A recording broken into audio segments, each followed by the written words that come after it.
Question जो गुप्त वंश से संबंधित एमसीक्यू प्रश्न है।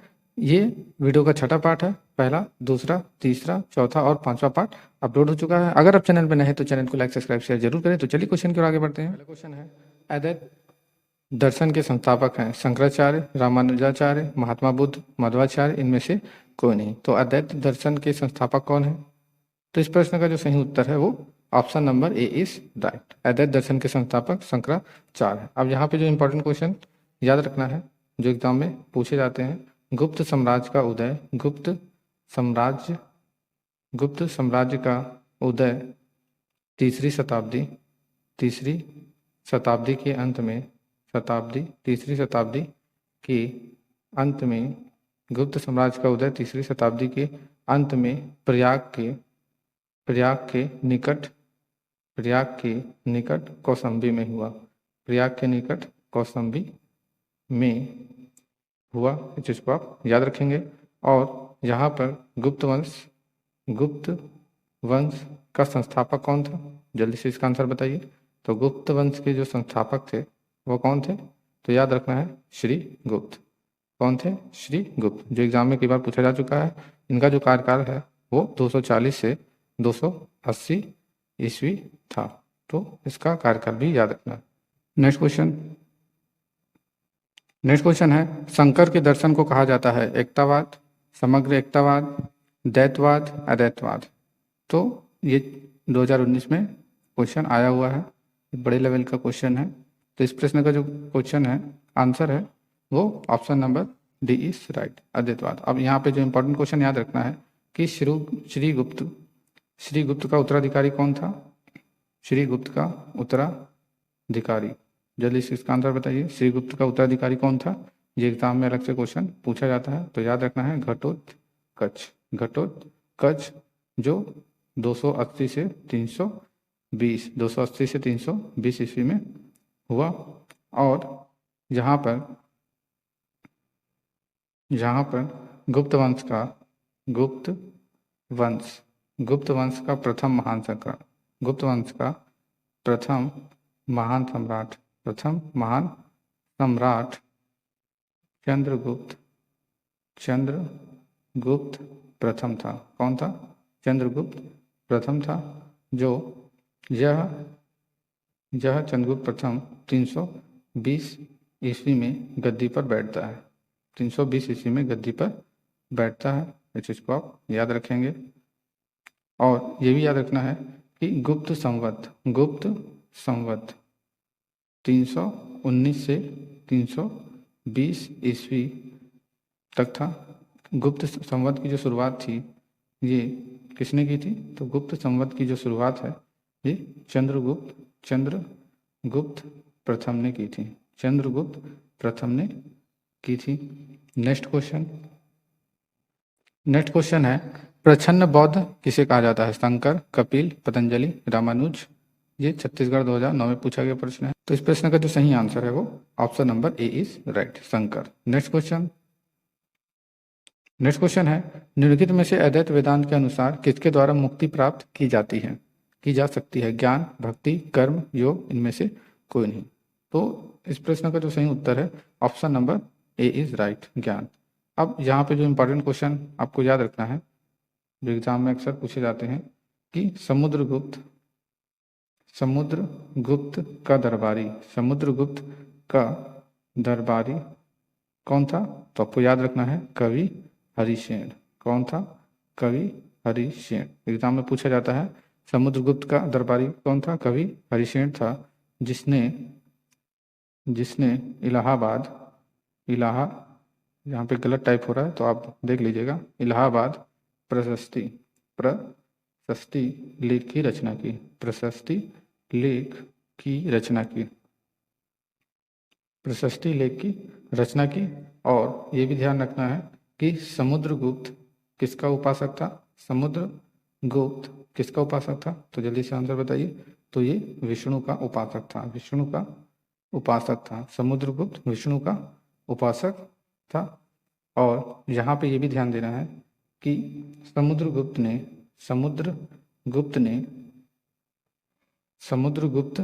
ने कर्ता, अश्वमेध कर्ता की उपाधि, अश्वमेध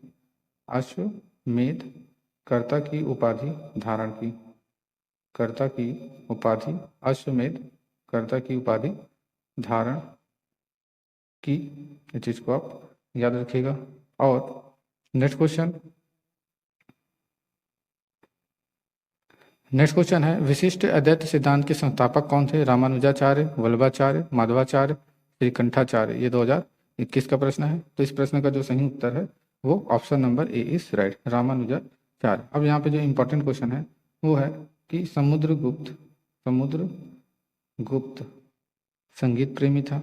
ये भी याद रखना है, एग्जाम में पूछा जा चुका है। समुद्रगुप्त संगीत प्रेमी था। ऐसा अनुमान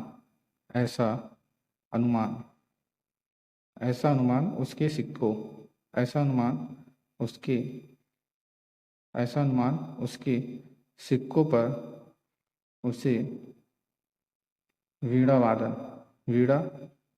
वादन करते दिखाया जाने से लगाया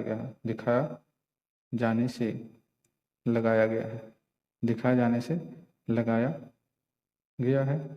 और यहाँ पर समुद्रगुप्त ने विक्रमांक की उपाधि की थी। इसे कविराज भी कहा जाता है। इसे कविराज भी कहा जाता था। नेक्स्ट क्वेश्चन है, निम्न में से किसका संबंध वेदांत दर्शन के साथ नहीं है? निम्न में से किसका संबंध वेदांत दर्शन के साथ नहीं है? शंकराचार्य, रामानुज, अभिनवगुप्त या फिर माधव।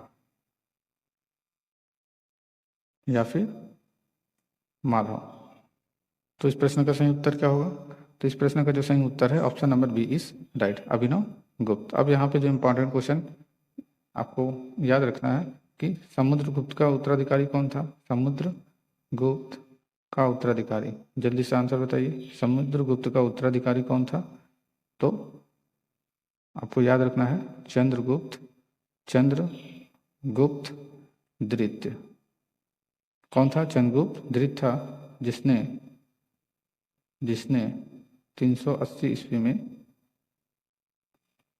राजगद्दी हासिल की। 380 ईस्वी में राजगद्दी हासिल की या राजगद्दी पर बैठा। और ये भी याद रखना है कि चंद्रगुप्त द्वितीय के शासनकाल में चीनी बौद्ध यात्री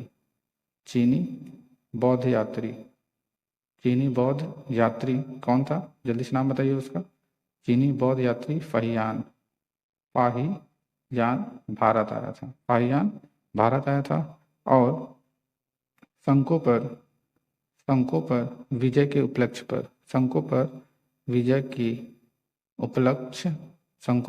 के उपलक्ष्य में चंद्रगुप्त द्वितीय ने चांदी के सिक्के चलाए। चंद्रगुप्त द्वितीय ने चांदी के सिक्के चलाए। ये क्वेश्चन एग्जाम में पूछा जा चुका है कई बार, तो इसको भी आप याद रखेंगे। सिर्फ एमसीक्यू ही याद नहीं रखना है, इसकी थ्योरी भी याद रखनी है। नेक्स्ट क्वेश्चन है, निम्न कथनों पर विचार कीजिए कि नीचे दिए गए कोड से सही उत्तर चुनिए। विक्रम संवत 58 ईसा पूर्व से आरंभ हुआ। शंख संवत सन 78 से आरंभ हुआ। गुप्त काल सन 319 से आरंभ हुआ। भारत में मुसलमान शासक का युग 1192 से शुरू हुआ। तो इस प्रश्न का सही उत्तर क्या होगा?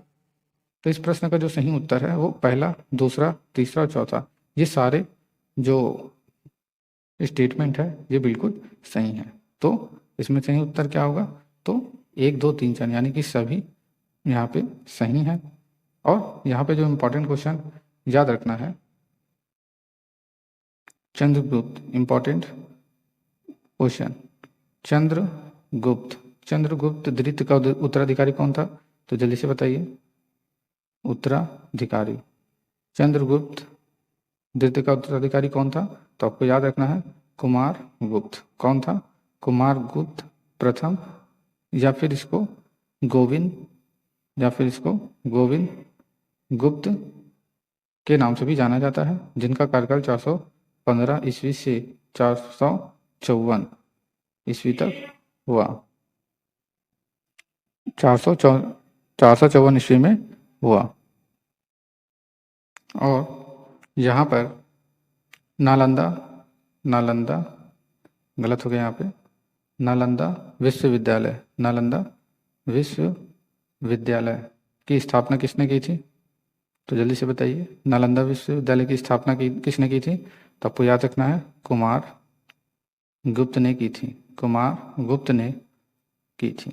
नालंदा विश्वविद्यालय की स्थापना किसने की थी? कुमार गुप्त ने। और कुमार गुप्त प्रथम का उत्तराधिकारी कौन था? कुमार गुप्त प्रथम का उत्तराधिकारी कौन था? तो जल्दी से इसका आंसर बताइए क्या होगा। तो कुमार गुप्त प्रथम का जो उत्तराधिकारी है वो स्कंद गुप्त था। कौन था? स्कंद गुप्त था, जिसका कार्यकाल 555 से लेके 455 से लेके 467 तक हुआ। नेक्स्ट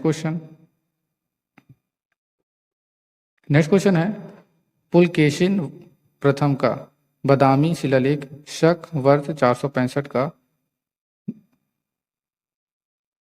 है। यदि इसे विक्रम संवत में दिनांकित करना हो तो वर्ष होगा।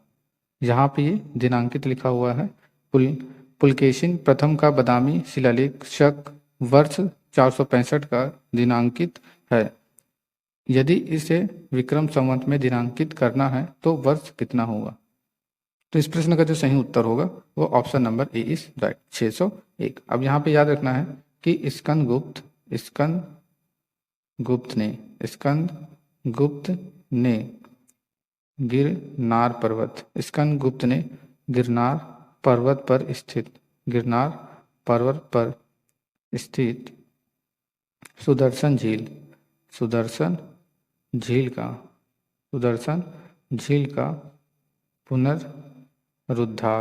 पुनरुद्धार किया था। इस चीज को आप याद रखेंगे। और स्कंद गुप्त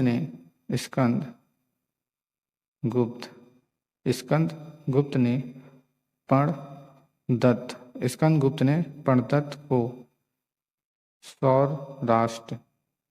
सौराष्ट्र का गवर्नर नियुक्त किया। नेक्स्ट क्वेश्चन है एक चालुक्य अभिलेख के तिथि अंकन में संवत का वर्ष 556 दिया हुआ है, तो इसका तुल्य वर्ष क्या होगा? 478 ईस्वी, 499, 634, 613। ये 2002 में पूछा गया क्वेश्चन है। तो इस प्रश्न का जो सही उत्तर है वो 634, option number D is right. अब यहाँ पे जो इंपॉर्टेंट बात याद रखना है कि अंतिम गुप्त शासक कौन था? जल्दी से इसका आंसर बताइए। अंतिम गुप्त शासक कौन था? तो आपको याद रखना है भानुगुप्त। कौन था? भानुगुप्त था। और गुप्त साम्राज्य की सबसे बड़ी प्रादेशिक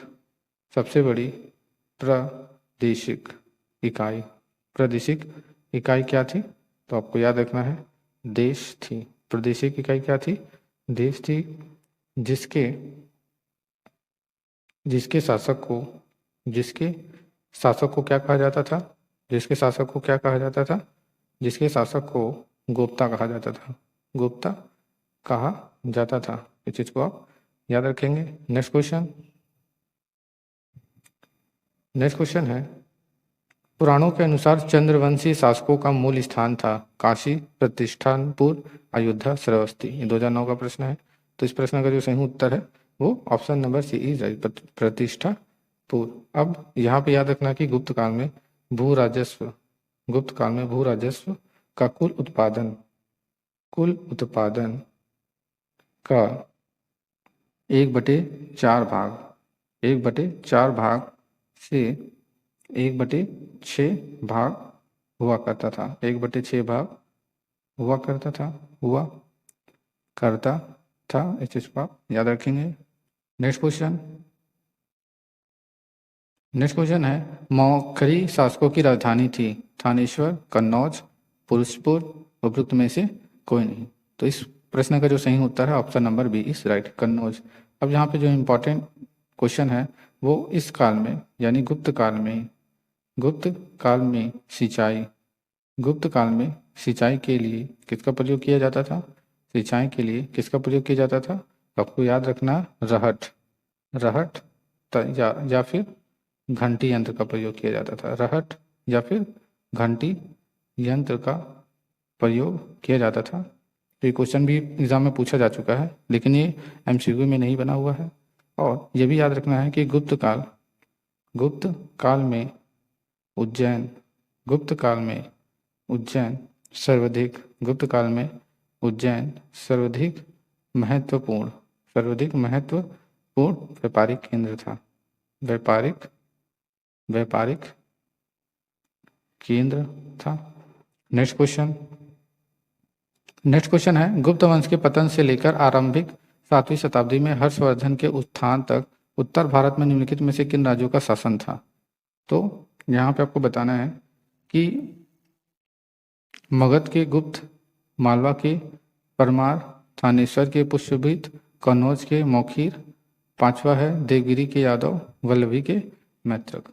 तो इस प्रश्न का जो सही आंसर होगा तो यहाँ पे पहला है मगध का, पहला मगध के गुप्त, दूसरे पे जो नंबर पे होंगे वो तीसरा यानी कि थानेश्वर के पुष्यभूत, फिर उसके बाद चौथा कन्नौज के मौखरी और उसके बाद जो है छठा यानी कि वल्लभी के मैत्रिक। तो इसमें जो सही उत्तर होगा वो क्या होगा? Option number B is right, यानी 1, 3, 4, 6। तो ये IAS 2021 का प्रश्न है। और यहाँ पे जो इम्पोर्टेंट थ्योरी यानी इम्पोर्टेंट क्वेश्चन जो याद रखना है, इम्पोर्टेंट क्वेश्चन, गुप्त राजाओं ने सर्वाधिक स्वर्ण मुद्राएं जारी की थी, सर्वाधिक स्वर्ण मुद्राएं जारी की। इनकी स्वर्ण मुद्राओं को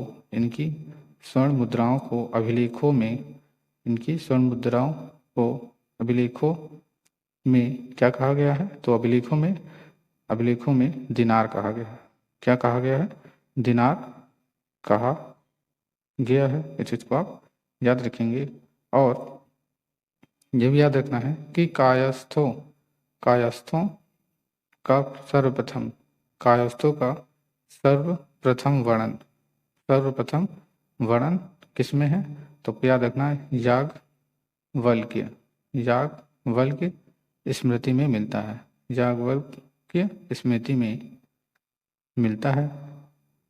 इस चीज को आप ध्यान रखेंगे। नेक्स्ट क्वेश्चन है हर्ष के समय की सूचनाएं किसकी पुस्तकों में निहित है? हरिशेन, कल्हण, इनमें से किसी में नहीं, या कालिदास। तो इस प्रश्न का सही उत्तर क्या होगा? तो इस प्रश्न का जो सही उत्तर है वो option number B is right, Kalhana. अब यहाँ पे जो इंपॉर्टेंट क्वेश्चन याद रखना है कि विंध्य जंगल में सबर जाति के लोग, सबर जाति के लोग अपने देवताओं,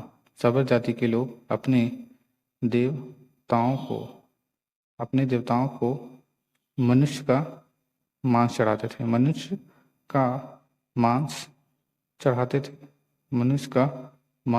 चढ़ाते थे। इस चीज को आप याद रखेंगे। और गुप्त काल में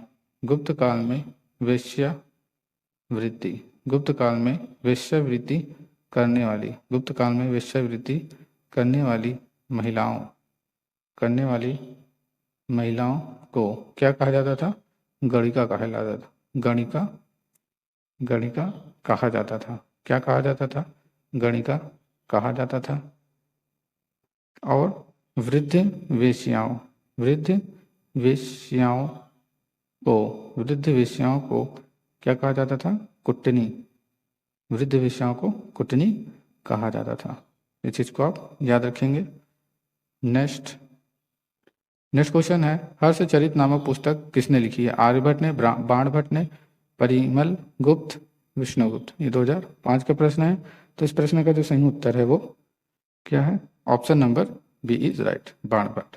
अब यहाँ पे जो इंपॉर्टेंट क्वेश्चन याद रखना है कि गुप्त सम्राट वैष्णव, गुप्त सम्राट वैष्णव धर्म के अनुयायी थे, वैष्णव धर्म के अनुयायी थे, गुप्त सम्राट वैष्णव धर्म के अनुयायी थे तथा उन्होंने इसे राजधर्म बनाया, ये सब थ्योरी बहुत इंपॉर्टेंट है, ये एग्जाम में कई बार पूछा जा चुका है। और अजंता की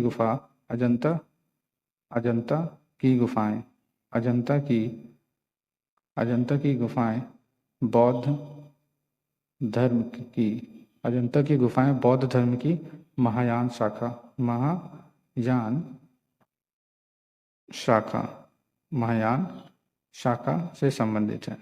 शाखा से संबंधित है। ये वीडियो का लास्ट क्वेश्चन था। अगर आपको वीडियो अच्छा लगा तो चैनल को लाइक, सब्सक्राइब, शेयर जरूर करें। वीडियो देखने के लिए धन्यवाद।